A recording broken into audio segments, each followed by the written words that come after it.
في ناس بتسألني شو هو الجديد في عيادة الشخير في المركز الأوروبي لطب الأسنان، يعني شو اللي يميز المركز الأوروبي لطب الأسنان لما يتعامل مع موضوع الشخير؟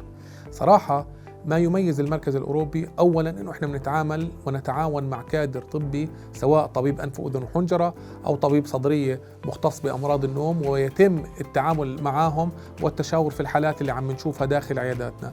اثنين، إحنا بنركز على مفهوم التنفس، يعني المريض بعد ما يعمل عمليات تصحيح المسار الأنفي واللحميات أو القرنيات، إحنا بنركز بشكل كبير على تصحيح التنفس. يعني إحنا عيادتنا هدفها إنه المريض يتوقف عن التنفس من الفم ويتنفس من الأنف، وإحنا شغلتنا نكسر عادة التنفس. هذا ما يميز المركز الأوروبي لطب الأسنان، كسر عادة التنفس. اثنين، بميزنا أيضا استخدام الليزر بشتى أنواعه لشد اللهاء والأنسجة الطرية في سقف الحلق لفتح مجرى التنفس، وبالتالي بنطرح خيارات للمريض أكثر دفئا وأقل خلينا نحكي جراحية، حتى يطمئن المريض، ويمكن تكون الحلول بسيطة قبل أن يلجأ إلى الحلول الأكثر تعقيدا واللي ممكن ما يستسيغهاش بعض الناس. لذلك العيادة اللي عندنا بتركز على التعاون، على التشاور مع الاختصاصات الطبية، وعلى طرح بدائل احنا بنسميها هوليستيك ميديسين، بدائل يعني قد تكون